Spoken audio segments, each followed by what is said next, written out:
আমার পকেটে এই যে 10 টাকা আছে দেখুন, আমাকে আজকে দিয়েছেন একজন মহিলা। জয় শ্রীরাম, দেখছেন রাস্তায় জয় শ্রীরাম আমাকে দেখে বলে যাচ্ছে। এই এই এই পালসটা কোথায় পাবেন? এই মানুষের ভালোবাসাটা কোথায় পাবেন? মহিলাদের ভালোবাসাগুলো কোথায় পাবেন? পাবে না। আমার কাছে 10 টাকা থাকতে পারে, কিন্তু আমার কোটি টাকার ভালোবাসা আছে, মানুষের আশীর্বাদ রয়েছে। জিন্দাবাদ। আমরা পাশে আছি থাকবো। থাকবেন, সাধারণ মানুষ হিসেবে পাশে আছেন, থাকবেন। দেখছেন, হ্যাঁ, 1 ভোট বলছে। উনি যদি মুখ্যমন্ত্রী আত্মবিশ্বাস থাকতো তাহলে বলতো আমি জিতবো, 50,000-এ জিতবো। মমতা বন্দ্যোপাধ্যায় ওটাই বলতে পারছে না, বলছে 1 ভোট হলেও জিতবো। মানে ওই একটা ভোটে জিতবে, পুরো জিরো পৌঁছে গেছে। এটা উনি নিজেই বলে দিচ্ছেন যে ভাই আমি হেরে যেতে পারি, আমাকে অন্য একটা কোথাও জায়গা দাও। শুভেন্দু অধিকারী আমাদের দাবাং নেতা, হ্যাঁ, ওনাকে সামলাতে নন্দীগ্রামে মমতা বন্দ্যোপাধ্যায় পারেননি। মমতা বন্দ্যোপাধ্যায় আবার হারবেন। ওনার জীবনে মমতা বন্দ্যোপাধ্যায়ের রেকর্ড হয়ে যাবে। নন্দীগ্রাম, ভবানীপুর 2 জায়গায় হেরেছেন। কোথায় মুখ লুকোবেন? মমতা বন্দ্যোপাধ্যায়কে ফুলিয়ে বেলুন করা হয়েছে। ওনাকে আমি প্রশ্ন করেছিলাম চাকরি কেন হয়নি, চাকরি দেওয়ার অথরিটি কি আমি? আরে মাথায় একটু বুদ্ধি আনুন। আপনি দলের আঞ্চলিক দলের সর্বভারতীয় সাধারণ সম্পাদক, আপনি একটু বুদ্ধি আনুন। আমি চাকরি দেওয়ার অথরিটি? তার মানে মমতা বন্দ্যোপাধ্যায় যে প্রতিশ্রুতি দেন সেই প্রতিশ্রুতি পূরণ করার দায়িত্ব অভিষেক বন্দ্যোপাধ্যায়ের নয়, পরিষ্কার বলে দিয়েছে। যে করছেন পান কৃষকদের পদবি, চাষিদের তিনি অপমান করছেন। মাথাটা একদম বালি খেয়ে খেয়ে মোটা হয়ে গেছে এই রামেন্দু নিজের আগে নামকে জাস্টিফাই করুক। যে জেল খাটা আসামিদের টিকিট শুধু তৃণমূল দিয়েছে। আর বিজেপি কাদের টিকিট দিয়েছে? সাংবাদিকদের, অধ্যাপকদের, যারা বিশিষ্টজন রয়েছে, যারা দলীয় কর্মী রয়েছে, যিনি পরিচারিকার কাজ করেন তাকেও বিজেপি টিকিট দিয়েছে। আমি কৃষকের বেটা আছি, কৃষকদের গায়ে আঁচ পড়তে দেবো না। নরেন্দ্র মোদীকে আনুন, পদ্মফুলকে আনুন। হ্যাঁ, আমি প্রচার করতে গিয়েছিলাম, আলু চাষিরা কান্নাকাটি করছে হাত ধরে। আর আমি 5 নম্বর মণ্ডলে গিয়েছিলাম, একটা রাস্তা তৈরি করে দেবো বলেছিল 5 বছর আগে, এখনও তৈরি করে দেয়নি তৃণমূলের বিধায়ক। আর একটা জায়গায় গিয়েছিলাম, একজন আমাকে 10 টাকা দিয়েছেন। 10 টাকা দিয়ে বলেছে এটা তোমার ইলেকশন ফান্ড। উনি বলতে পারেননি, উনি বলছে এটা তোমার ভোটের খরচ, হাত খরচ। তো এইভাবেই মানুষ ভালোবাসা দিচ্ছে, আমি এগিয়ে যাচ্ছি। পান কৃষকদের পদবি, চাষিদের তিনি অপমান করছেন। তৃণমূলের রাজনীতির মূল অস্ত্রই কৃষকদের অপমান। আপনি দেখুন না, আজকে কৃষকদের আলুর দাম নেই। মাথাটা একদম বালি খেয়ে খেয়ে মোটা হয়ে গেছে এই রামেন্দু নিজের আগে নামকে জাস্টিফাই করুক। রামেন্দু নামের সঙ্গে রাম, প্রভু রামের নাম রয়েছে, সেই রামের সঙ্গে জাস্টিফাই করেছে। রামনবমীর দিন উনি বলেছে জয় শ্রীরাম বললে মারো।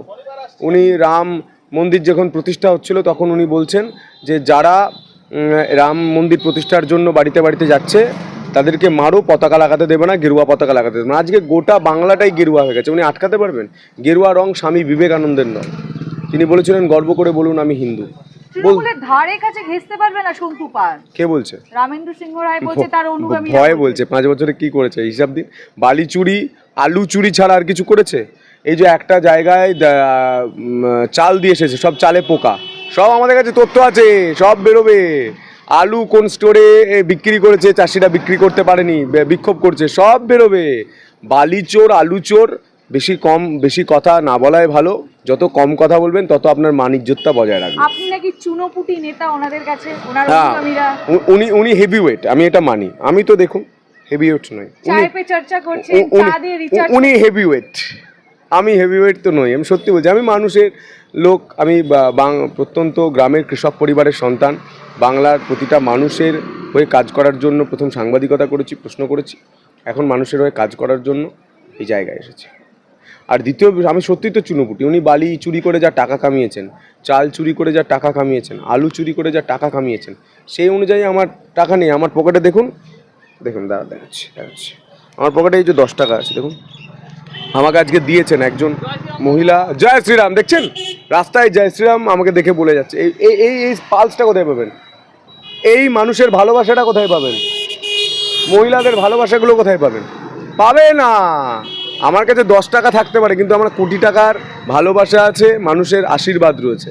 কিন্তু ওই যার নাম বলছেন রামেন্দু, ওনার কাছে কোটি কোটি টাকা আছে, কিন্তু মানুষের ভালোবাসা নেই। মানুষ তো গালাগাল করছে ওনাকে দেখে দেখে। পাড়ায় আমি 5 নম্বরে যেখানে প্রচার করতে গিয়েছিলাম, ওখানে কালকে যাক না, গালাগাল করছে, বলছে মন বানিয়ে নিয়েছি পদ্মফুল। ভালো, দেখছেন? রাম রাম রাম রাম, দেখছেন? আরে হাতে গরম। দুপুর কটা বাজছে এখন ঘড়ির কাঁটা দেখুন, কটা বাজছে? 1:51। দুপুরে মানুষ, আসুন না দুপুরে মানুষ বাড়ি না গিয়ে রাস্তায় আসছে। সন্তুদা জিন্দাবাদ। হ্যাঁ, আমরা পাশে আছি থাকবো। থাকবেন, হ্যাঁ, সাধারণ একদম। মানুষ হিসেবে পাশে আছেন, হ্যাঁ। থাকবেন। দেখছেন সন্তুদা খুব ভালোবাসি। সন্তুদার আমি এখানে কোনো- রিপোর্টার দেখেছি, হ্যাঁ। উনি একদম সত্যি খুব সুন্দর একটা লোক। দেখতে পাচ্ছেন কর্মীরা এখন খেতে তাদেরকে একটাই পাঠিয়েছে। কথা বলতে চাই, চোখে চোখ রেখে যদি কথা বলতে হয় তাহলে এই দাদার সাথে বলতে সন্ধ্যাকে হবে, অন্য চোখে কারোর চোখ সাথে না, রেখে। ঠিক আছে? সমস্ত একদম কর্মী সন্তুদা। খেতে চলে গেছে, আছি সাধারণ আমরা। মানুষ এসে রাস্তায় ভিড় করছে, বুঝতে পারছেন? বাড়ি চলে যান, খাওয়া দাওয়া আছি করুন। দাদা। দাদা ভালো আছেন? নমস্কার। একদম আলুর তো দাম নেই, তাড়ান। হ্যাঁ, শুভেন্দু অধিকারী আমাদের দাবাং নেতা। হ্যাঁ, ওনাকে সামলাতে নন্দীগ্রামে মমতা বন্দ্যোপাধ্যায় পারেননি, মমতা বন্দ্যোপাধ্যায় আবার হারবেন। ওনার জীবনে মমতা বন্দ্যোপাধ্যায়ের রেকর্ড হয়ে যাবে। নন্দীগ্রাম ভবানীপুর দু জায়গায় হেরেছেন, কোথায় মুখ লুকবেন? মমতা বন্দ্যোপাধ্যায়কে আমি একটা সাজেশন দিতে পারি, উনি ফিরহাদ হাকিমকে যেখানে দাঁড় করান সেখানে ফিরহাদ হাকিমকে না দাঁড় করিয়ে উনি নিজে লড়ুক, হয়তো দু জায়গায় লড়ুক, ভবানীপুরে লড়ুক, কোর্টেও লড়ুক, তাহলে হয়তো কোর্টটা জিতে যেতে পারে। সেই জায়গায় দাঁড়িয়ে অভিষেক বন্দ্যোপাধ্যায় বলেছিল 250টা, বিজেপিকে 50-এর নিচে নামান। অভিষেক বন্দ্যোপাধ্যায়ের নেতা কবে হলো? ও হেলিকপ্টার থেকে নেমেছে, প্যারাশুটে নেমেছে, স্কেলেটারে উপরে উঠেছে, উনি নেতা কবে? ওনাকে ফুলিয়ে বেলুন করা হয়েছে। ওনাকে আমি প্রশ্ন করেছিলাম চাকরি কেন হয়নি, চাকরি দেওয়ার অথরিটি কি আমি? আরে মাথায় একটু বুদ্ধি আনুন। আপনি দলের আঞ্চলিক দলের সর্বভারতীয় সাধারণ সম্পাদক, আপনি একটু বুদ্ধি আনুন। আমি চাকরি দেওয়ার অথরিটি? তার মানে মমতা বন্দ্যোপাধ্যায় যে প্রতিশ্রুতি দেন সেই প্রতিশ্রুতি পূরণ করার দায়িত্ব অভিষেক বন্দ্যোপাধ্যায়ের নয়, পরিষ্কার বলে দিয়েছে। তারপর অভিষেক বন্দ্যোপাধ্যায়কে উনি নেতা, উনি একটা বেলুন, ওনাকে ফুলিয়ে মমতা বন্দ্যোপাধ্যায় বেলুন করেছে।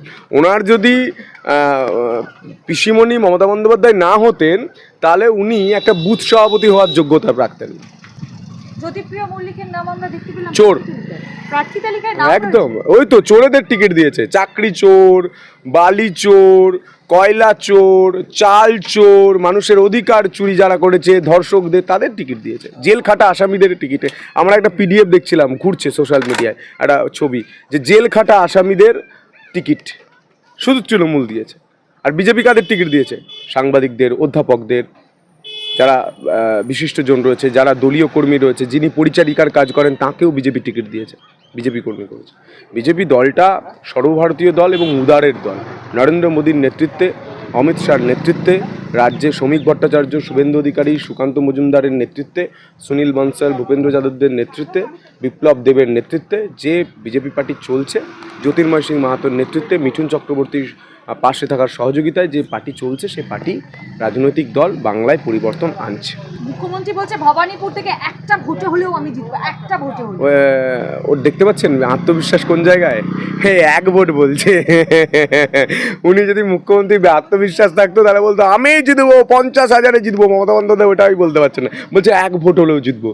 মানে ওই একটা ভোটে জিতবে, পুরো জিরো পৌঁছে গেছে। এটা উনি নিজেই বলে দিচ্ছেন যে ভাই আমি হেরে যেতে পারি, আমাকে অন্য একটা কোথাও জায়গা দাও। যেমন নন্দীগ্রামে হেরে যাওয়ার পর এখানে এসে আমাদের তৃণমূলের বরিষ্ঠ নেতাকে জিতে যাওয়ার পরেও ভবানীপুর থেকে তাড়িয়ে দিয়ে তিনি নিজে বিধায়ক হয়েছেন মুখ্যমন্ত্রী হওয়ার জন্য। নির্লজ্জ পার্টি একটা। বেলেঘাটে কুণাল ঘোষ, চোর কুণাল। সারাদিন সোশ্যাল মিডিয়ায় এত গালাগাল খায়। কুণালবাবু সাংবাদিক এখনও করছেন সাংবাদিকতা, আমি তো ছেড়ে দিয়ে পলিটিক্স করছি, উনি সাংবাদিকতা আর পলিটিক্স দুটো একসঙ্গে করছেন। তো ওনাকে বলবো, উনি আমাদের অনেক সিনিয়র, কিন্তু সবাই চোর কুণাল বলেন। আমি কুণালদাকে কোনো অপমান করতে চাই না। ওনার মতো এত মানে ট্রাস্টেবল, এত তৃণমূলের এত লাথি খাওয়ার পরেও তৃণমূলে থেকেছে, ওনাকে আমি কুর্নিশ জানাই। দাদা উন্নয়ন হবে এলাকায়? উন্নয়ন হয়নি, তারকেশ্বরে উন্নয়ন হয়নি। তারকেশ্বরে কী কী করবো, কী কী ভেবে রেখেছে সেটা বলতে পারি। তারকেশ্বরের প্রধান একটা ভালো হাসপাতাল করতে হবে। এখান থেকে আরামবাগের দূরত্ব দেখুন, আরামবাগ যেতে হয়, কলকাতা যেতে হয়, তাও রেফার আরামবাগ থেকে। এবং রেলগুলোর যে অবস্থা, এখন পর্যন্ত অশ্বিনী বৈষ্ণবকে একটা চিঠি পর্যন্ত দিয়েছে বলে আমার জানা নেই, হয়তো চুপি চুপি দিতে পারে, কিন্তু রেল কাজ শুরু করেছে। আমরা প্রাইমারির কথা বলেছি। 3 নম্বর বিষয়, কাশী বিশ্বনাথ করিডোরের ধাঁচে পুরো তারকনাথ করিডোর তৈরি হবে। এবং পরের বিষয়, একটা ভালো কলেজ হবে।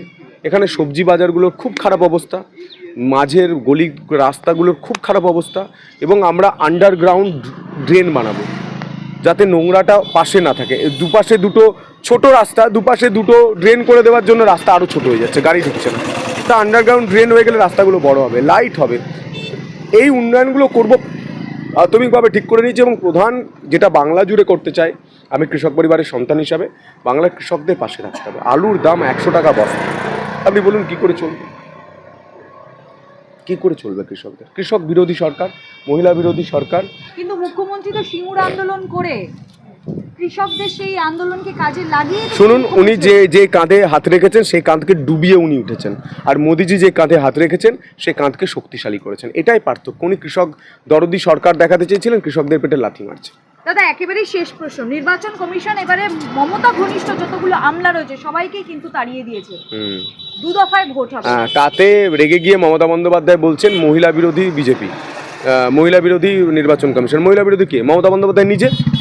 অবায়ের সময় কি বলেছিলেন? আমরা তো 10 লাখ টাকা দিতেই পারি। এই তামান্নাকে বোমা মেরে দিল। কি করেছেন?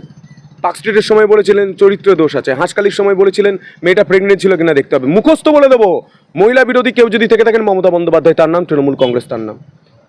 মমতা বন্দ্যোপাধ্যায় বলছেন বাঙালি বিরোধী, বাঙালিদের সব থেকে পেটে লাথি মমতা বন্দ্যোপাধ্যায় মেরেছেন। বাংলার ছেলেরা আজ কোথায়? ভিন রাজ্যে। বাংলার ছেলেদের চাকরি চুরি কে করলো? পার্থ চট্টোপাধ্যায়। তাহলে বাঙালিদের লাথি কে মেরেছেন? বাংলার কৃষকরা বাঙালি নয়? ইয়ার কি হচ্ছে? এটা ন্যাকামো হচ্ছে। আর নাটক চলবে না। মানুষ সিদ্ধান্ত নিয়েছে, পরিবর্তন দরকার, চাই বিজেপি সরকার। আমার এলাকায় কি হয়েছে জানেন তো, আলু মানে এরকম মাছ জমিতে ছিল বস্তা ভরা, আলুগুলো ফেলে দিয়ে বস্তাগুলো নিয়ে চলে আসে চোরেরা। আলুগুলো ফেলে দিয়ে মানে বস্তা এত আলুর দাম নেই, বস্তার দাম আছে। আলুগুলো ফেলে দিয়ে কি অবস্থা, কি অবস্থা! সরকারকে, এই কৃষক বিরোধী সরকারকে আগে তাড়ান, না তাড়ালে বাংলায় তারকেশ্বরে কোনো উন্নয়ন হবে না। তারকেশ্বরের মানুষ বলছে। চাষিদের সমস্যা হচ্ছে, চাষিদের দাম নাই আলুর এক। এই আলু কোনো হচ্ছে না, খরিদে স্টোরে যাচ্ছে না, আর মাঠের আলু মাঠেই পড়ে আছে। অনেকে বিষ খেয়ে মরছে আবার। চাষিরা বিষ খেয়ে আত্মহত্যা করে। হ্যাঁ করছে, দেনার দায়ে। তাহলে কি হবে? চাষ করে লাভটা কি আছে চাষিদের? দুপাঁচ না, রামেন্দ্র বাবু কিছু করছেন না? না কিছু করছে না, বিধায়ক কিছু করছে না? না।